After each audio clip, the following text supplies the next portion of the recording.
Hey, we're on Apple Podcasts now. Good. Yeah, that's where we should be. We finally got added into Apple Podcasts. We're moving up in the world. So that means go there, please. Subscribe. Fantasy Chairman Podcast. You can find the Sasquatch Square Off in that feed. You can find me. He's here. Yeah. I'm here with the Squatch. Yeah. And we are going to have another epic battle today. It's going to be great. There's gonna be some serious there's gonna be punches thrown. Lots of punches. Yeah. I feel like just taking a few punches, and I set up a few bear traps around the area for you. Those don't usually work. I sniff those out. Oh. Yeah, well, good luck to you on that one. Thank you. Oh, hey Squatch, you want to sing a song? Yep. All right, let's sing a song. Send it. This is a show from a couple of geeks, nay, a man and a beast. And it's not just a bunch of ramblings, it's a show to tell you who to draft and play for your rise to fantasy football power. We dive into drafts and analytics to help with your fantasy. We choose your 4 favorite players and debate their ADP. Yeah! We've held the trophy, been champions, even paid bills with winnings. We've drafted on Sleeper and ESPN to win our leagues again. Rock! Oh, yeah. Hey, Squatch. Hello. We're going to talk Miles Sanders and Austin Ekeler today. Yeah. And then some late round quarterbacks, Jimmy Garoppolo and Kirk Cousins. Jimmy G. Woohoo! All right. We're like back in it, Fantasy Sasquatch. I'm ready. Hey, great guitar playing, by the way. Oh. You're getting better and better at that every time, I swear. Yeah. You know me. It's really good. I know you're practicing. Musicianship. You're not necessarily in a cave anymore, but... No, not really. You like to go sit out in the dark shed and play guitar and rub your temples talking about the record scratch. I know that. Those are my moments of solitude. I figured. Well, here's the thing, people. We are going to cut out some of the fluff here because our goal for this show was to be 25 to 30-ish minutes, maybe 35. But sometimes when the Squatch and I get talking, we just like to talk. Yep. And we lose track of time. And then Squatch's brain, from time to time, he struggles with it. Yeah. Occasionally. That's for sure. And that really gets us going on some tangents. Mm-hmm. So, today, we are just going to get right into this thing. Remember, this is the Sasquatch Square Off. We have 2 rounds that the Squatch and I will be debating these players. I will be discussing Austin Ekeler, and Matt is going to talk Miles Sanders. And then, in round 2, we're going to talk, I will take Kirk Cousins, and then Matt is going to talk about Jimmy Garoppolo. And we're going to convince you to take one of these guys. But it's kind of up to whose argument you like best.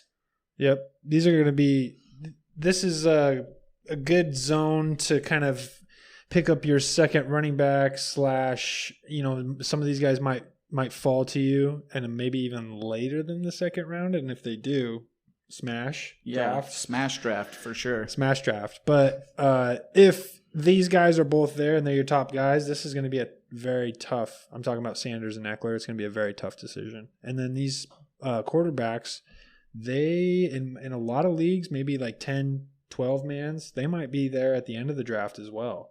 Oh, yeah. And that's a tough decision for me. I like them both. Oh, I do too. Especially, if you're really waiting on quarterback, which we preach on this, this podcast feed here on the Fantasy Chairman Podcast and Sasquatch Square Off, to wait on quarterback, get that value there. And just to remind you, in this debate, this is based on 1 quarterback leagues, 12-team, and half PPR scoring. We've got 2 rounds, and we only get 1 between the 2 rounds to be able to interrupt each other during our analytic discussion. Did you say redraft? This is redraft. I did not say redraft. Redraft. We each get 3 minutes to go over our players, and then we will have a 3-minute period at the end of each round to have an open discussion / debate. Squatch, let's lace up and get ready to rock. Let's do it. Right after this message. Oh.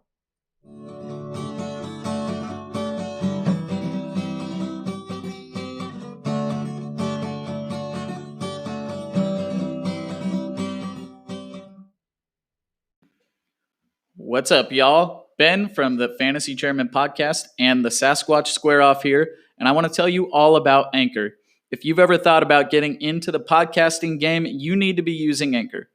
For one, it's free. That's right, completely free, and you get unlimited storage to hold all your episodes, all your audio clips, all your listener voice messages in one place, making it super easy for you to use. There are creation tools that allow you to record and edit your podcast right from your phone or computer. And Anchor will distribute your podcast for you. It's literally as easy as clicking a button. You can make money from your podcast on Anchor with no minimum listenership. It's everything you need to make a podcast all in one place. Download the free Anchor app today or go to anchor.fm to get started.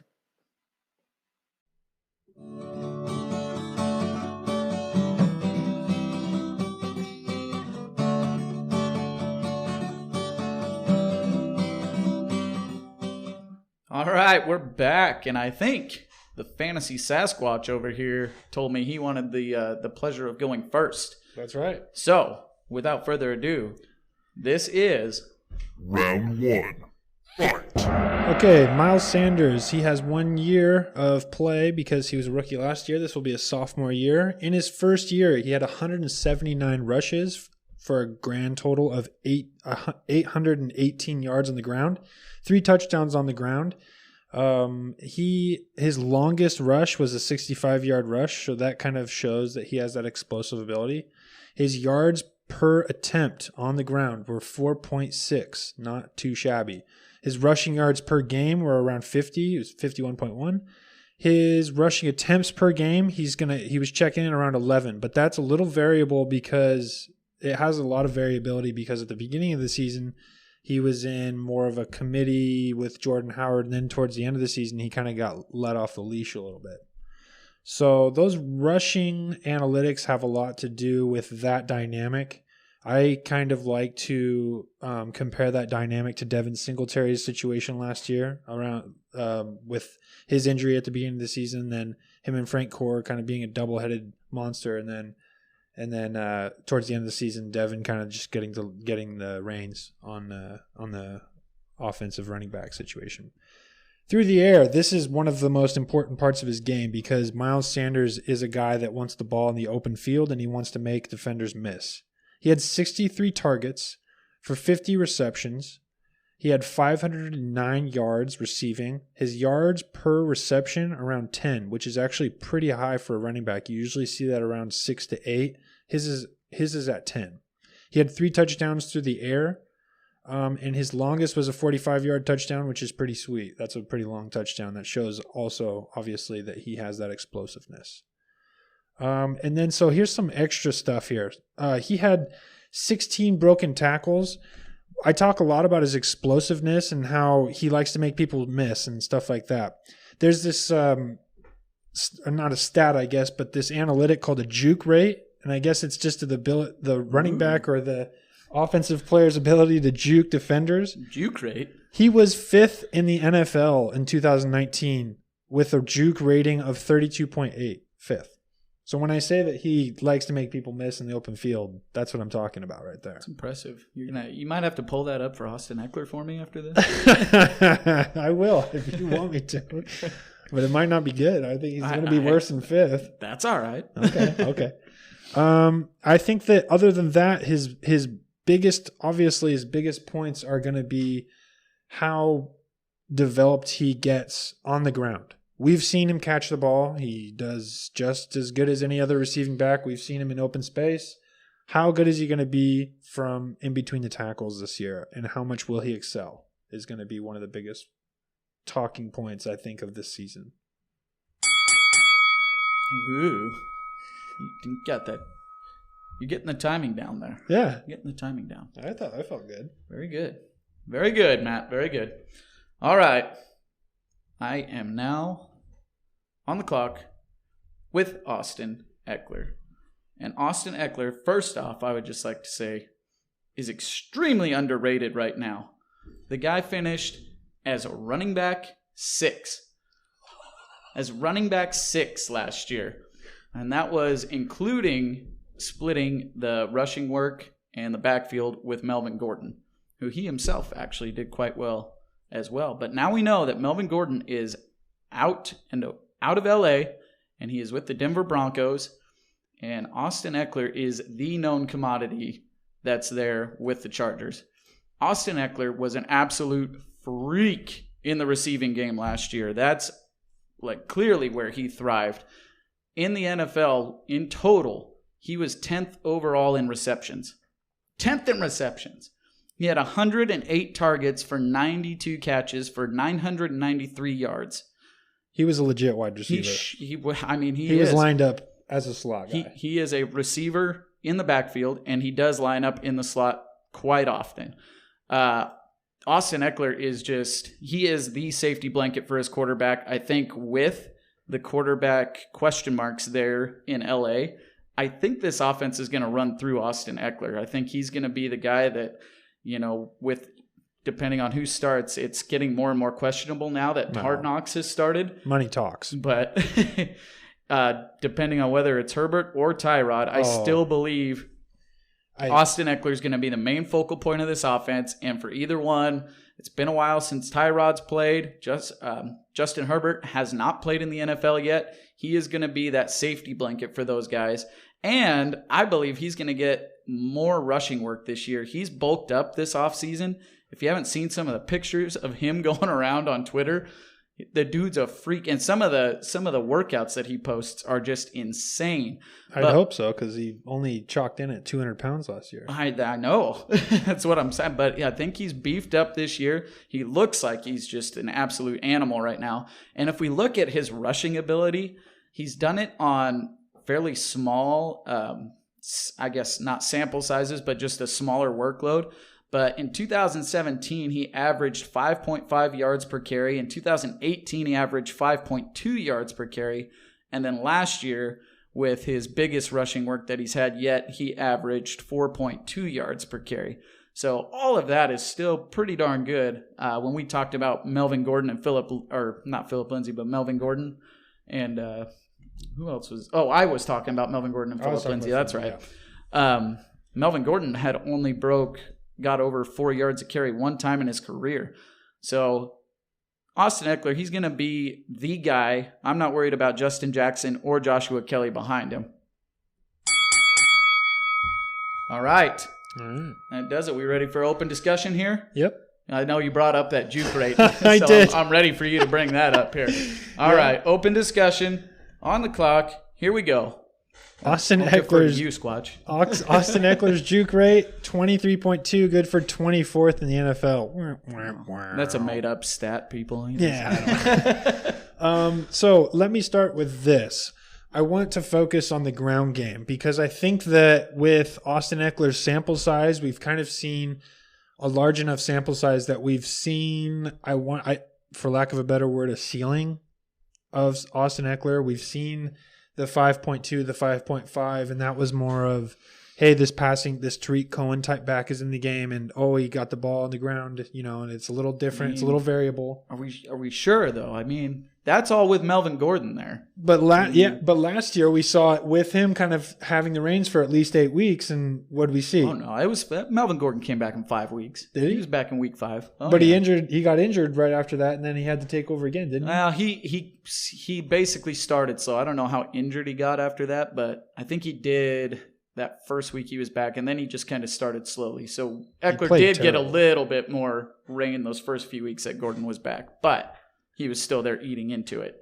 I'm going to say in my overall kind of encompass both of these guys, I think that Miles Sanders is, as of right now, the better running back on the ground. And I think that he is actually still climbing. He's not even close to his ceiling. I think that he can only get better. But I think Austin Ekeler has kind of shown that he can kill it through the air. He could kill it catching the ball. He's, obviously super shifty, but on the ground, he's just not really a dynamic tackle-to-tackle type running back. I don't know. Like I said, he's just a baller, dude. And he's had Melvin Gordon there. Now he has Justin Jackson, who, I mean, do we really think Justin Jackson is any better than Melvin Gordon or even close to Melvin Gordon? Well, and they drafted Joshua Kelly, but Joshua Kelly is a rookie coming into the NFL. And with a shortened offseason, with all of this stuff going on, I really don't think that either of these guys are going to be putting too much competition there to take the majority of the rushing work away from Ekeler. So if we get even more, so Ekeler had 132 carries last year. If he gets even another 60 on top of that and is close to 200 carries this year, and then just continues to do the damage that he does in the passing game, whew, I tell you what, you want Austin Ekeler. And Miles Sanders right now has a lower body injury that is not being disclosed.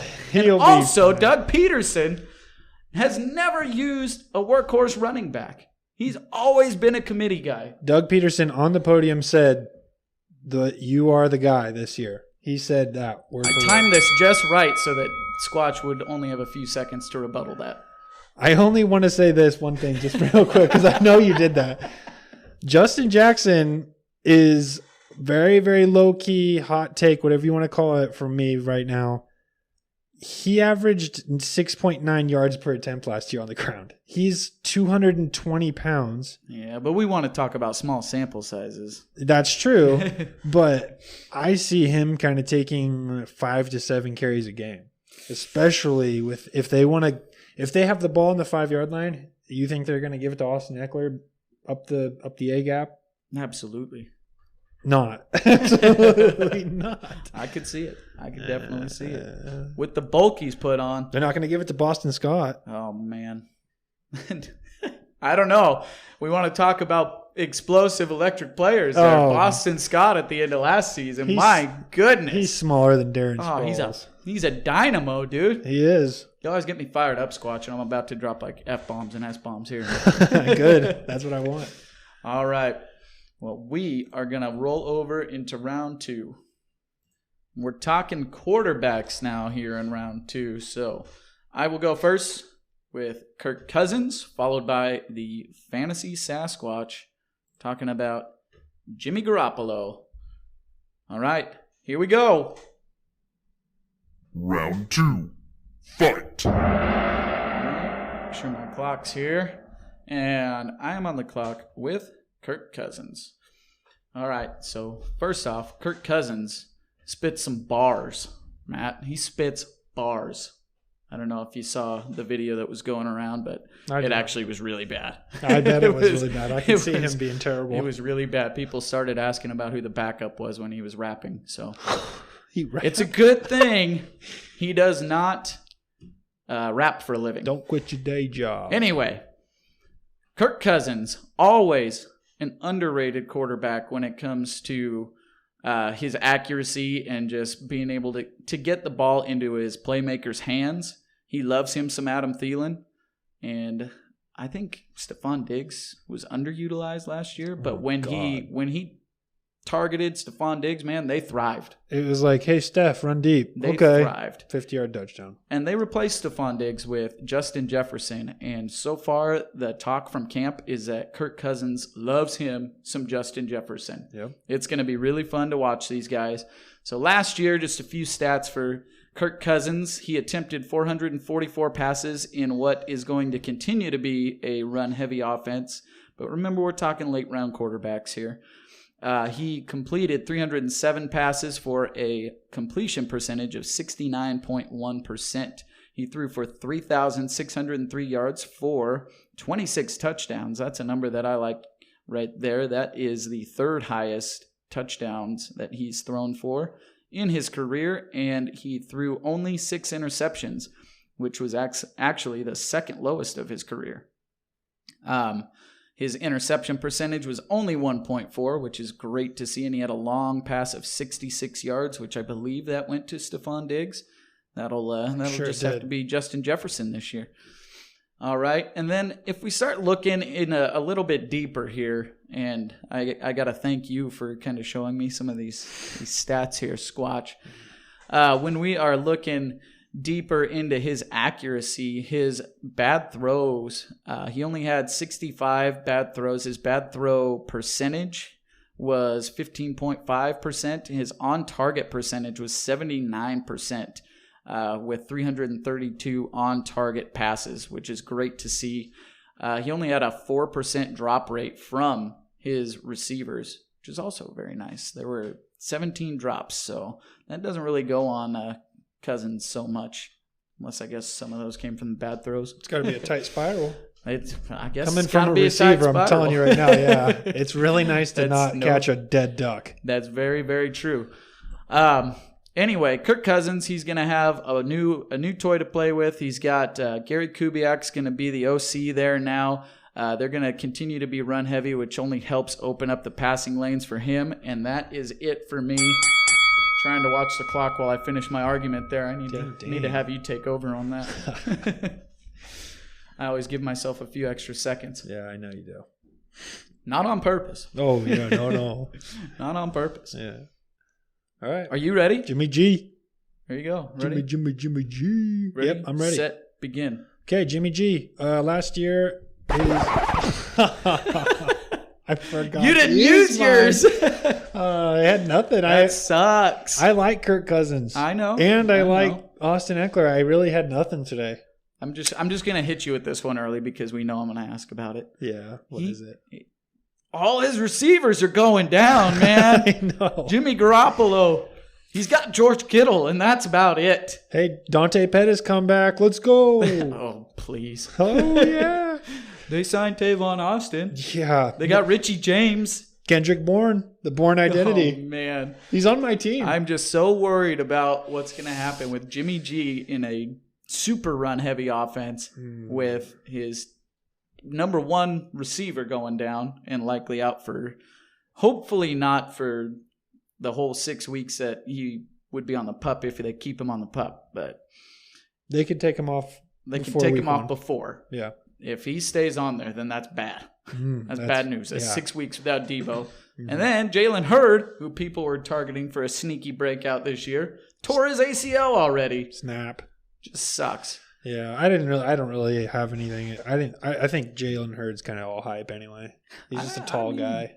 There was He's there all was right. hype on him coming in, but anyway, I just wanted to throw that at you. I had to wicka. That's a good one. Especially because you forgot to use yours. I had to hit you with it early. I gotta be honest. I was kind of envious that you got Austin Ekeler and Kirk Cousins. I like both of them. I do like Miles Sanders and Jimmy G. So I said on the last especially one, for waiting on quarterback, I'll be happy with Jimmy G. If it was Kirk Cousins on the Redskins, you wouldn't have gotten a word out. I would have done it right as we started. Washington football team now. Oh, my fault. Washington. In 2016, they were the Redskins. That's right. Yeah. Yes, correct. All right. Anyway. You're back on. So he had a completion rating of 69%. That's pretty good. And that's actually an increase from the year before on the San Francisco 49ers from 59% to 69%. So he's finding a little more efficiency. Good for, I'm just going to round it up from 3,978 to 4,000 yards in the season. 27 TDs, TD percentage of 5.7, which is actually pretty darn good. It's not 9 like Lamar, but 5.7. No. If you're above 5, that's a pretty good. I will say that's pretty solid. I think the league average is somewhere around like 4 to 4.5. 4.5-ish. Yeah, is what I think that is. Yeah. He's let me just throw it out here. Jimmy G is the type of guy, and also in the Kyle Shanahan offense, it's not just Jimmy G. He's just doing the system. Kyle likes to get the ball to his receivers in space and let them do their thing. Okay. Reference CC Julio Jones. Deebo Samuel is practically a running back. That's why they drafted him. They want to get him the ball like 5 yards after like a good amount of separation. And then they want him to just do his thing. They have a couple. Obviously, George Kittle is a WWE superstar. They want to get him the ball on a 5-yard out, and then basically, and you've seen it, the guy can take it to the house with 3 people on his back. Okay, he is an animal. Yeah, that's what they like to have there in San Francisco is those rack guys. Yeah, they that's their whole game is like run it, RPO or play action and then get it to Debo or I'm telling you, Kendrick Bourne is he's not that bad. He is pretty good. We'll see what he's like when he has to be the number one guy. Apparently Brandon Ayuk is number one right now, which is I forget about Brandon Ayuk. They do like him a lot. And Kyle's saying that he's NFL ready. Regardless, George is number one. Yeah. Clearly Kittle's number one. Yeah. Ayuk will probably get some targets here and there, but I'm telling you right now, sleeper pick. Kendrick Bourne. Anyway, okay, this isn't a Kendrick Bourne podcast. That's all I got. His rating last year was 102. Anything over 100 is pretty good. 102 for a late round quarterback, you're going to get the consistency of what I'm talking about. He's a sticks type quarterback. And what I mean by that is he's not going to be throwing past the sticks very often. He likes to throw to receivers before the sticks because most cornerbacks or safeties are playing either to the sticks or right above it so that they can't get the first down and they're not passing to the first down so that they have to work for it. And Jimmy G just takes what he's given. And like on 3rd and 13, he might throw a 5-yard pass. That's Jimmy G. But that's what you're going to get. Just what he do. 16 Sundays out of the year. All right. You do like those sticks quarterbacks on here, I've noticed. Yeah. So far in the quarterbacks we've discussed through the Sasquatch square off. Mm-hmm. All right. Well, let's kick it off for a little open discussion here. All right. We want to talk about tight ends. Irv Smith, man. Oh, yeah. He's so good. Oh, man. You can't forget about Irv Smith. They are talking about experimenting with him a little bit more on the outside. I do think that Kirk Cousins is going to like to have that nice big target, potentially playing from the slot with Adam Thielen, Justin Jefferson on the outside. There's talk about old BC Johnson. BC Johnson's the number 2 receiver right now. BC Johnson. That's what some of the rumor has been. Yeah, but, he can. I mean, I don't think he's going to outlast Justin Jefferson very long. So, Anyway, you brought up touchdown percentages there, talking about Jimmy G. Kirk Cousins, man, 5.9 touchdown percentage this last year. That's pretty darn good. Yeah. I don't know how much regression you see typically from the 5% people, but like we were talking about, the league average is usually right around the 4.5 to 4-ish range. My rebuttal to that is, how much of that do you think involved Stephon Diggs and his ability to take a 60-yard touchdown to the house? That's true. I mean, Diggs did have his big games, but if we remember, I mean, Diggs was sometimes he would just disappear on certain weeks. And then I think he was injured for a couple of games as well. So obviously there was a few games that he really helped with that percentage. But I mean, 2018 was Adam Thielen's year, and he was going nutso, and he was wide receiver 1 through half the season. Yeah, throughout half the season for sure. And he was at a 5%, 5 flat. Yeah. TD percentage. That's all right. He's stuck right around. But, I mean, that's pretty nice to be seeing that he's just consistently sitting at about a 5% touchdown percentage. 5's good. And not sitting down at 4 or even in the 3s. You don't want to be seeing that from your quarterback. Kirk Cousins is just like quietly, consistently good. And I think Thielen is going to have a better year. We've discussed this off mic a few times, debating Odell and Thielen and talking about that. And I do buy into some of the argument you and Alex give for Thielen about how he's potentially going to bounce back and kind of just be that safe guy. I think he, clearly is going to be.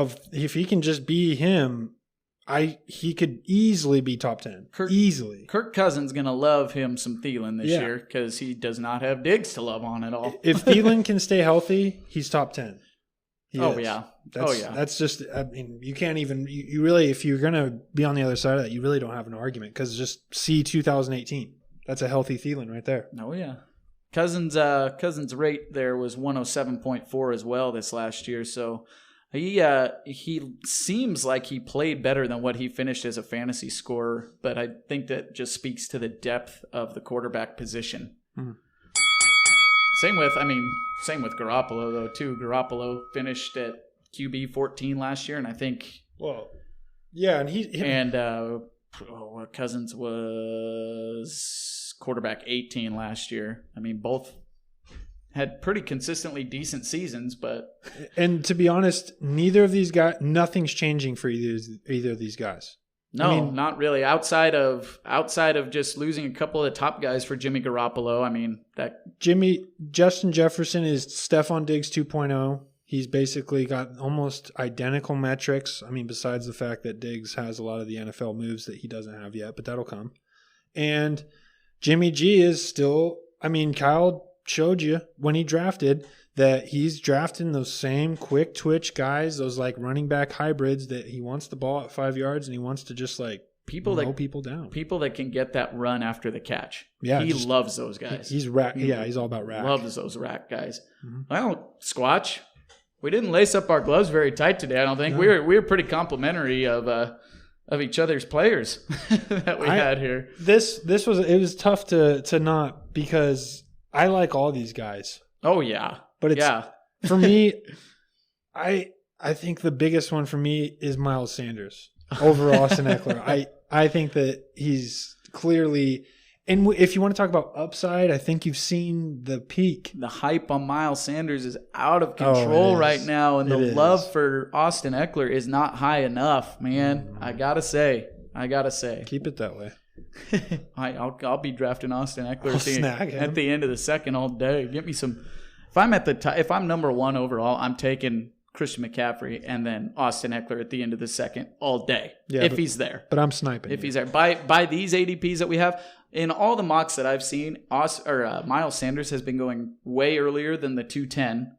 Well, I don't think we mentioned ADPs on these guys today. I think we forgot to mention the ADP. Oh. Anyway. Well, I mean, this is the running backs are late second and the quarterbacks are end of draft. Yeah, that's basically what it is. Yeah, they're all very close together. So, like right now, Miles Sanders, 22 overall, Austin Ekeler, 24 overall, running back 13 for Sanders, running back 14 for Ekeler. That would be the 210 pick, 212 pick. Then Garoppolo and Cousins. Garoppolo's 127 overall. So in the 11th round, the 20th QB taken. Kirk Cousins 134 overall, and the 22nd QB taken. But what Ben's saying is that in your home league, Miles Sanders is going to go 1 point. He's going to go at the 12th pick overall. Yeah. And Ekeler will go at the end of the second round. That's just how it's going to be right now. Probably what it's going to be. I mean, unless this lower body injury for Sanders crops up to be anything more and he starts to fall down draft boards a little bit. But, man, I'm taking Austin Ekeler. I'm even potentially if I have the choice of Austin Ekeler or Miles Sanders at like the middle second round, I'm probably going Austin Ekeler. Sorry. Yeah. Oh yeah. I mean, if you, yeah, I agree. Yep. Oh yeah. Yeah. Okay. All right, let's get out of here, Squatch. Let's make our way out of here. You can find us on Twitter at Chairman Fantasy, at FindFF Leagues, and at Fantasy Squatch. www.fantasychairman.com. We are now up on Apple Podcasts. We're on Apple Podcasts. Yep, so find us on there. Please leave us a 5-star review, 5-star rating. Whoa, man, Squatch came out. Leave us a review. We'd love to hear from you. Spread the word. Spread the word. We want to grow this thing, and we want to try and give you guys the best advice we can. Anyway, see you later. Peace.